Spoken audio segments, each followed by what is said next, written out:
Question number second, in a factory the production of cycle rises to 48,400 from 40,000 in 2 years. the rate of growth per annum, हर साल कितना growth हो रहा है ये हमें बताना है, मतलब रेट बताना है, ठीक है। रेट बताना है मतलब आर बताना है। जो हमने फॉर्मूला देखा था अभी इसके पहले हमने प्रोडक्शन में क्या किया था, हमने डिप्रिसिएशन वाला फॉर्मूला देखा था। अब यहाँ पे क्या हो रहा है, यहाँ पे ग्रोथ हो रही है, क्या हो रही है, ग्रोथ हो रही है, दिया गया है ग्रोथ हो रही है ना, दिख ही रहा है हमें क्लियरली। 40,000 से 48,400 हो गई चीज, है ना। तो अब हम क्या करें, फॉर्मूला जो है हम लोगों का P equal to P not 1 plus R by 100 to the power T, यही फॉर्मूला है। यहां पे P क्या है, फाइनल वैल्यू, P नॉट क्या है, इनिशियल वैल्यू पहले कितना था, R% के रेट के साथ अगर इतने टाइम तक ग्रोथ हुई है तो ये वैल्यू यहां तक पहुंच जाएगी, P नॉट P तक पहुंच जाएगा। अब यहां पे P क्या है, अननोन, हमें निकालना है।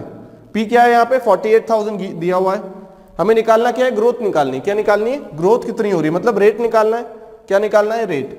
ये हो जाएगा 48,400। P नॉट कितना है यहाँ पे 40,000, 1 प्लस रेट कितना है यहाँ पे पता नहीं, टू द पावर 2, क्योंकि 2 साल की बात की गई है, रेट हमें निकालना है। ये 2 0 से 2 0 कैंसिल हो जाएंगे। अब देखो यहाँ पे 484 और 400, ये दोनों ऐसे नंबर हैं जो स्क्वायर है, किसी नंबर के स्क्वायर है। इसी टाइप से क्वेश्चन दिया जाएगा, नहीं तो लेंदी हो जाएगा। क्लियर है। अब देखो 1 प्लस R बाई 100 की अगर वैल्यू निकालना चाहें हम लोग, कितनी आएगी, 484 बाई 400 टू द पावर 1/2, या फिर अंडर रूट बोल दें। अब 484 किसका अंडर रूट है, 22 का, किसका, 22 का, तो ये आ जाएगा 22 divided by 20 is equal to 1 plus R by 100। अगर हमें रेट पूछा गया है, क्या पूछा गया है, अगर रेट पूछा गया है, अगर ग्रोथ है तो यहां तो पॉजिटिव ही आएगा, दिख रहा है हमें, ठीक है। लेकिन हमेशा हमें पॉजिटिव ही रखना है ऐसे। अगर हमें अननोन है वो वैल्यू, ऐसा नहीं सोचना कि यहां पे अगर बोल देता कि the depreciation per annum is, तो हम डायरेक्ट उठा के यहां माइनस रख दें, नहीं।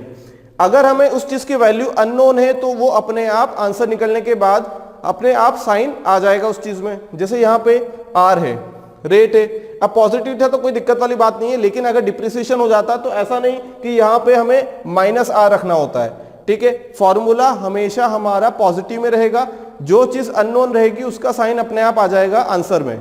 आंसर से हमें पता लग जाएगा ग्रोथ हो रही है, डिप्रिसिएशन हो रहा है, क्या हो रहा है। क्लियर। यहां पे कितना हो जाएगा, 1 यहां जाएगा तो ये आ जाएगा 2/20 is equal to R by 100।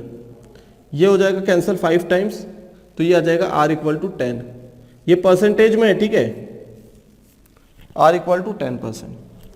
बात क्लियर है, बात क्लियर है। ये चीज ध्यान से समझना कि जिस चीज की वैल्यू हमें अननोन होती है, जिस चीज की वैल्यू हमें अननोन होती है, उसका जो साइन है वो अपने आप आंसर निकल के आने के बाद हमें पता लग जाएगा। अगर यहाँ पे क्या हो रहा है, अगर डिक्रीमेंट की बात आ जाती तो हम लोगों को क्या फाइंड आउट करना है, रेट फाइंड आउट करना है। लेकिन अगर वो बोल देता डिप्रिसिएशन है, क्या बोल देता अगर कि डिप्रिसिएशन हो रहा है, तो ऐसा नहीं करना कि हम -R लगा दो, अपने आप यहाँ पे माइनस आ जाएगा और वो माइनस शो करेगा कि डिप्रिसिएशन हो रहा है आपका। अगर ऐसा होता है तो ये जो 40,000 है वो यहाँ आ जाएगा, 48,400 यहाँ आ जाएगा, मतलब फाइनल वैल्यू क्या हो जाएगी, कम हो जाएगी, डिप्रिसिएशन है तो। जब ये फाइनल वैल्यू कम हो जाएगी मतलब ऊपर वाली वैल्यू कम हो जाएगी, जब ये ऊपर वाली वैल्यू कम हो जाएगी तो ये जो बड़ी वैल्यू माइनस करेंगे छोटी में से, तो नेगेटिव साइन अपने आप आ जाएगा, तो वहां से हमें साइन मिल गया। बात समझ में आ रही है। देख लेते हैं वापस से क्वेश्चन। यहां पे हम लोग अब क्या करेंगे, यहां डिप्रिसिएशन के लिए क्वेश्चन को सॉल्व करेंगे। अब चलिए उसी क्वेश्चन को देखते हैं दूसरे तरीके से। In a factory the production of cycle decreases, पहले ग्रोथ की बात हो रही थी, इंक्रीमेंट की बात हो रही थी, अब डिक्रीमेंट की बात हो रही है। डिक्रीसेस टू 40,000 फ्रॉम 48,400, कहां से कहां पहुंच गई, 48,400 से प्रोडक्शन पहुंच गया 40,000 पे। कितने साल में, 2 साल में। तो हमें बताना है किस रेट से डिक्रीमेंट हो रहा है, किस रेट से डिक्रीमेंट हो रहा है। फॉर्मूला तो वही रहेगा। अगर हमें रेट फाइंड आउट करना है, बाकी सबकी वैल्यू पता है, तो देखो फाइनल कितनी हो जाएगी, 40,000। यहां पे P ऐसा नहीं लिखना है कि ज्यादा वैल्यू, फाइनल वैल्यू लिखनी है। इनिशियल वैल्यू 48,400, 1 प्लस, अब देखो यहां पे हमने रेट को क्या किया है, पॉजिटिव नेगेटिव किया है क्या, हमें दिख रहा है डिक्रीमेंट है, लेकिन हमने लगाया है क्या, नहीं।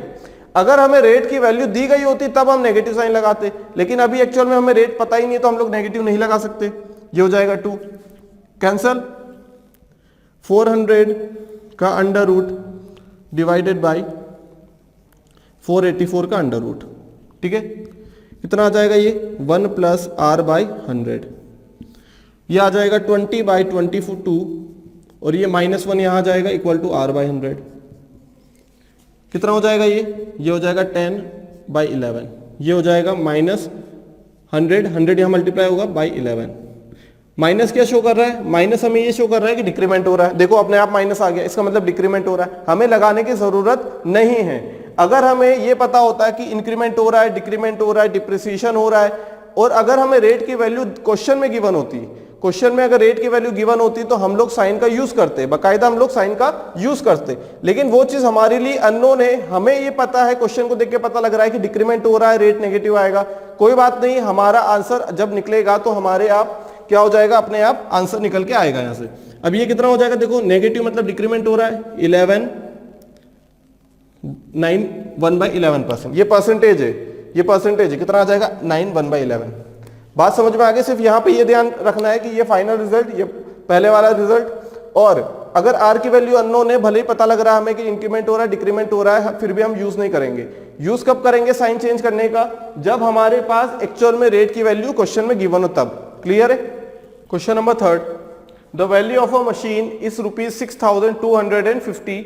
It decreases by 10% during the first year, 20% during the second year and 30% during the third year. What will be the value of machine after 3 years? देखो यहाँ पे हमसे ये नहीं पूछा गया कि कितनी वैल्यू कम हो जाएगी, ये पूछा गया कि 3 साल के बाद वैल्यू कितनी होगी। अब देखो यहाँ पे जो हमने फॉर्मूला पढ़ा था, final is equal to initial into 1 plus R by 100 to the power T. अब यहाँ पे रेट हमेशा सेम था, अगर हम यहाँ पे 3 कर दे तो यहाँ पे रेट अलग अलग नहीं रख सकते हम लोग, तो हमें क्या करना पड़ेगा, यहाँ पे 3 साल की बात की गई तो 3 तो लिखेंगे हम लोग। अब उस 3 कहां से आया, जब सेम क्वांटिटी मल्टीप्लाई हो रही होगी तब 3 आया। लेकिन हम अलग अलग भी तो उसे लिख सकते हैं मल्टीप्लीकेशन में, जैसे हम x इंटू 95/100 मल्टीप्लाई बाई 95/100 इस टाइप से कर रहे थे, तो ऐसा भी लिख सकते हैं हम लोग, तो है ना। कैसे, क्या है हम लोगों के पास, देखो कितने रुपए हैं, 6,250 रुपए, ये फाइनल वैल्यू निकाल रहे हैं हम लोग, ठीक। इंटू 1 प्लस, पहले साल के लिए अगर लिखें तो डिक्रीसेस बाय 10%, डिक्रीसेस बाय, तो हमने यहां पे क्या लिख दिया, रेट को डिक्रीज करवा दिया 1 साल में। दूसरे साल की बात करें तो ऐसा नहीं होगा कि यहां दूसरे साल की बात करें तो यहां 2 लगा दो, ऐसा नहीं, ये दूसरा साल हो ही चुका है ना। इंटरवल तो 1 साल का है ना, भले ही वो सेकेंड ईयर है, सेकेंड ईयर है, हम तो उसका नाम बोल रहे हैं कि सेकेंड ईयर है, लेकिन 2 साल की बात थोड़ी हो रही इकट्ठी। दूसरे साल में कितना होगा, डिक्रीमेंट ही हो रहा है, तो 1 माइनस 20/100। तीसरे साल की बात करें तो 1 plus minus 30/100 to the power 1। अगर ये चीज सेम होती, अगर ये तीनों चीज सेम होती, इसमें भी आर सेम होता, तो हम लोग क्या लिख सकते थे यहाँ पे, अगर आर सेम होता तो तीनों को 1 लिख के हम पावर 3 चढ़ा देते, क्योंकि सेम क्वांटिटी अगर नंबर ऑफ टाइम्स मान लो n टाइम्स मल्टीप्लीकेशन हो रही है तो पावर में n चढ़ा देते हैं हम लोग, है ना। अब कितना होगा ये 6250, कितना हो जाएगा ये 10 माइनस 1 9/10, यही हो रहा है, ठीक है। ये कितना हो जाएगा 80/10 या फिर 8/10, 80/100 या फिर 8/10, ये 7/10 हो जाएगा, ये आएगी फाइनल वैल्यू। बात क्लियर है। अब इसे मल्टीप्लीकेशन करना है, 5 से करें, अगर हम क्या करें, 5 से अगर इसे डिवाइड करें तो कितना आ जाएगा ये 125, 5 से डिवाइड किया तो यहां 2 बचेगा, और 2 से 4 टाइम्स है ना, तो ये बचेगा 4, ये 7। क्लियर है बात। ये यहां पे कैंसिल हो गया, एक इसे हमने कैंसिल किया 5 से, तो ये बचेगा 2, इस 2 को कैंसिल किया यहां से। क्लियर। अब ये 2 बचेगा और ये 5 बचेगा, तो ये 2 और ये 5 बचा। अब 5 से कैंसिल करेंगे तो कितना आ जाएगा ये 25, तो 25 इंटू 9 इंटू 2 इंटू 7, 25 इंटू 2 50, और ये 10 हमने अलग लिख लिया। क्लियर। अब 35 इंटू 9 करेंगे, इन दोनों का मल्टीप्लीकेशन करते हैं पहले, 35 इंटू 9 तो 315, और ये 0, कितना आ जाएगा 3150, कितना आ जाएगा आंसर 3150। क्लियर बात? अलग अलग कर लो, अगर अलग अलग रेट दिया हुआ है तो अलग अलग करके लिख लो, कोई दिक्कत वाली बात नहीं है। पहले साल में डिक्रीमेंट हुआ है कितने का, 10% का, तो हमने लिख दिया 90/100, कैंसल हुआ तो 9/10 बचेगा। दूसरी बार डिक्रीमेंट हुआ 20% का, तो हमने लिख दिया 80/100, अब 80/100 लिख दिया तो 0 से 0 कैंसल, 8/10 बचा। तीसरी बार क्या हो रहा है, तीसरे साल में 30% का डिक्रीमेंट हो रहा है, 70/100 लिखा हमने और 0 से 0 कैंसिल करके 7/10 लिख दिया। तो यहां से हमने क्या निकाल लिया, आंसर निकाल लिया इस चीज का। अगर हमें एक तरीका और यूज करना है सॉल्व करने का, तो देखो अगर ऐसे नंबर ऐसा आ जाता है जो कि टफ है थोड़ा सा, तो हम लोग क्या करेंगे, देखो इसकी वैल्यू हमारे पास है, डिक्रीमेंट में परसेंटेज निकालेंगे, कितना परसेंट डिक्रीमेंट हो रहा है, और क्या कर लेंगे, उसमें से माइनस कर लेंगे, कितना डिक्रीमेंट हो रहा है उसमें से माइनस कर लेंगे। अगर हम किसके लिए सॉल्व करें, 10 और 20 के लिए सॉल्व करें। क्लियर? देखते हैं अभी।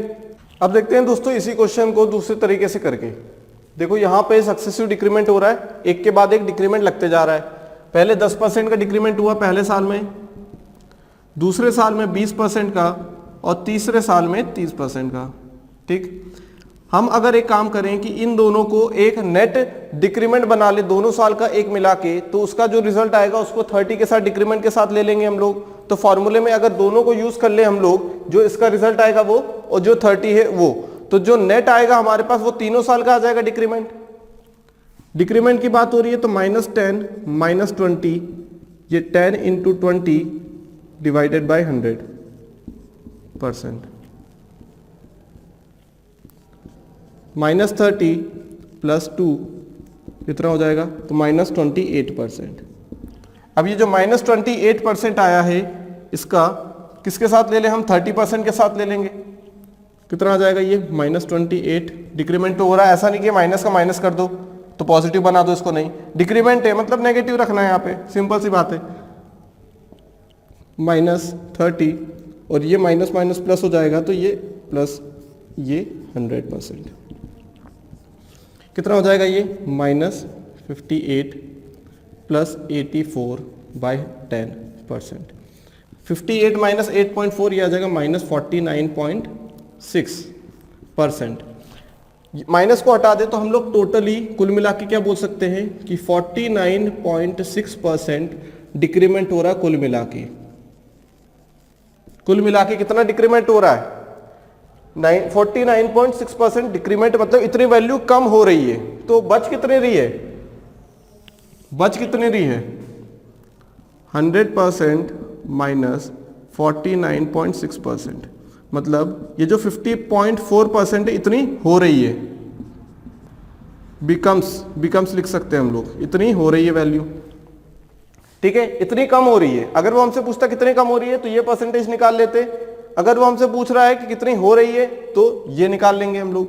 कैसे करेंगे, इतने परसेंट हो रही है मतलब 6250 रुपये हैं, 50.4%, 50.4%, ये मल्टीप्लाई बाय 100% की बात कर ली है ना, कितना परसेंट। अब ये कैंसिल हो जाएगा, एक 0 बचेगा है ना, कितना हो जाएगा ये 50% मतलब 1/100 हो जाएगा ये, तो 50.4 और ये 100 और ये एक 0 और लग जाएगा। क्लियर है बात, 50.4%। क्लियर। अब क्या करें, ये 0 से 0 कैंसिल हो जाएगा, 25 × 25 और 25 × 4। अब ये 4 से कैंसिल करें इसे तो कितना हो जाएगा, ये 4 × 1 = 4, 2 6 126 है ना, कितना हो जाएगा 126। अब 25 × 126 करेंगे तो कितना आ जाएगा हमारा आंसर, 126 × कितना 25, 126 × 25, 6 5 = 30, 13 हो जाएगा ये, 6 हो जाएगा ये, 6 2 = 12, 5 2 0 5 11 3150। देखो 3150, 3150। बात समझ में आ गई, कितना आ जाएगा आंसर 3150 आ जाएगा। क्लियर है बात, कैसे आया, अगर वो हमसे बोल देता कितना कम हो रहा है, कितने रुपए कम हो रहा है, तो हम बोलते हैं 49.6% कम हो रहा है। तो हो कितना रहा है, बचा कितना, वही तो 50.4 हो रहा है, जितना बचा उतना ही तो हो रहा है, इतना बचा तो उसका परसेंटेज निकाल लिया, परसेंटेज से हमने क्या निकाल लिया, रुपीस में निकाल लिया। ये भी तरीका कर सकते हैं हम लोग, लेकिन वो वाला तरीका ज्यादा बेहतर है, वहां से रेट वगैरह सब कुछ पता लग जाता है। अगर टाइम की बात की करें तो टाइम भी पता लग जाएगा वहां से। क्लियर है? तो हम लोग उस वाली मेथड को, कौन सी, जो कंपाउंड इंटरेस्ट के फॉर्मूले पे बेस्ड मेथड है, उसको सॉल्व करेंगे हम लोग, उसको यूज करेंगे। क्या है, P = P0 1 + R/100 to the power T। बात समझ में आ गई?